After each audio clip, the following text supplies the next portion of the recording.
Yo, what up everyone? Amir here, owner of Rapping and Snacking, getting into another weekly playlist video today. And make sure to hit me up on Instagram and TikTok at Rapping and Snacking. Always post my collection, everything on there. Subscribe to the channel, like the video, all that good stuff. Appreciate y'all. Also, I am working on a actual playlist for everyone here. I mean, a lot of people ask me to give them a playlist, and I feel like I just need to do it. So I will be making one on Spotify, including these songs and other songs too. So let's get started with one of my most played songs of the past week. One of the songs would be from the Plugs I Met 2 album by Benny the Butcher, produced by Harry Fraud, and that track would be Plug Talk. So Plug Talk features 2 Chainz. So we got Benny the Butcher on a verse, we got a chorus, we got 2 Chainz, and Benny the Butcher is talking about what he normally talks about, what he's special in, talking about the plug, talking about drugs, talking with a lot of punchlines in his raps. He always does a good job. 2 Chainz comes in, and 2 Chainz, in my opinion, it's interesting because a lot of people don't talk about him, but his features are almost always really good. And he has another great feature on here, and I love how he starts putting in the numbers, right? Like, he starts off with, like, at 21, I was a savage. Then he talks about 22, whatever. Then he shouts out the amazing song by DJ DMB, 25 Lighters on My Dresser. So I like that, how he's going from number to number. That's very dope and catchy. And 2 Chainz just does a good job on the feature tip. Plug Talk is definitely one of my favorite beats on the album, too. Harry Fraud does a good job on it. And it's definitely, like, a little more one of the catchier songs on the album, I'd say. Definitely a dope one. Been bumping that quite a bit from the Plugs I Met 2. Next up, going to switch it way up. We're going to the 90s. So that was a more recent release. Now we're going back to the 90s. And this actually, the reason why I've been listening to this song a lot lately is because actually on TikTok I was recording a video and someone had requested the Bloods and Crips. For those who don't know, that was a group in the 90s, and they also had little side projects too. But the Bloods and Crips Bangin' on Wax album, I was banging, pun intended, the track Piru Love, which is on the B side of the album, because they had the B side and the C side, the B for Blood, the C for Crip.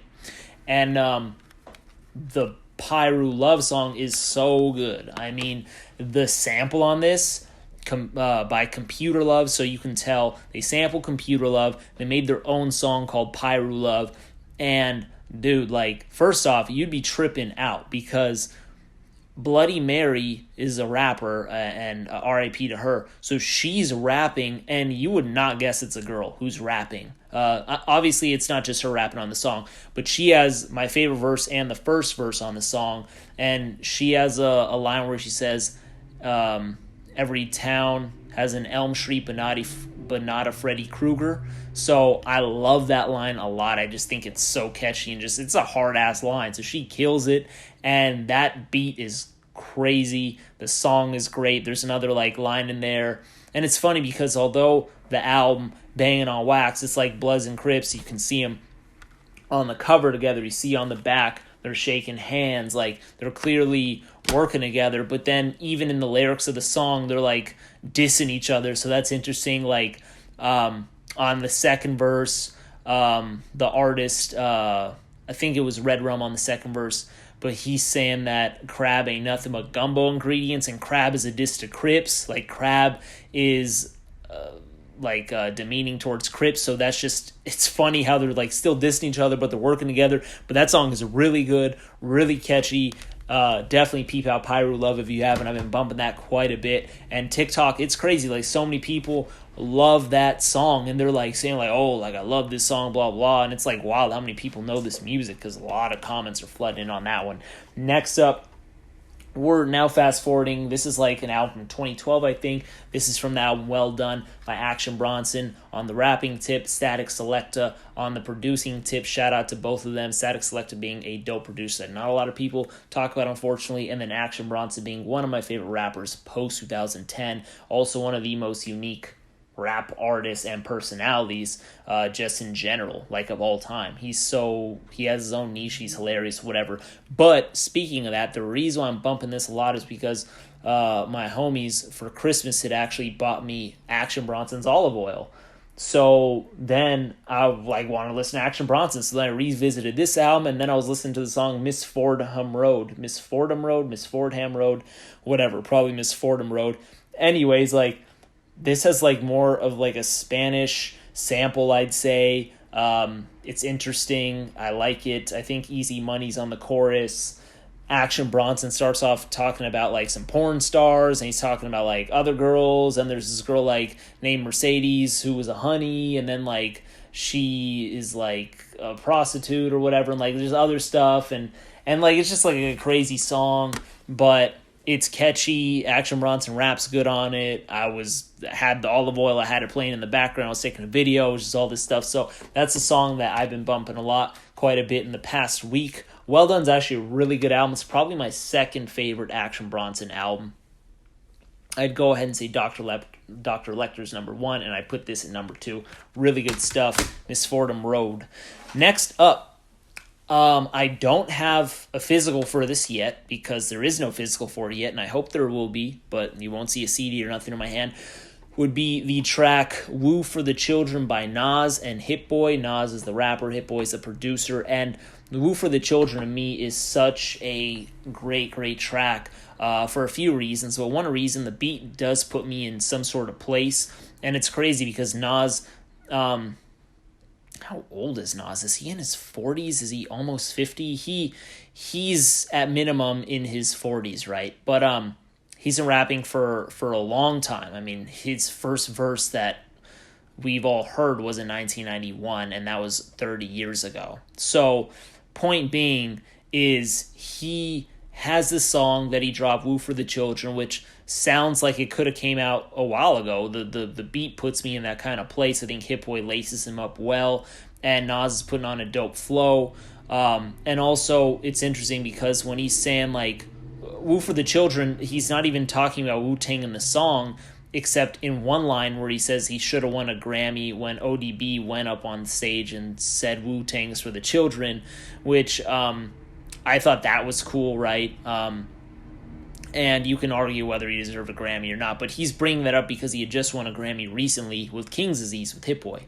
So that's why he's kind of bringing that up. He also said he wishes he did a verse for Biggie's Gimme the Loot remix, so I thought that was intriguing, and I wish we had that. That would have been fire. But Woo for the Children is a super catchy song. It might be my favorite song from Magic. I thought that was a dope little project. Shout out to Nas, shout out to Hit Boy.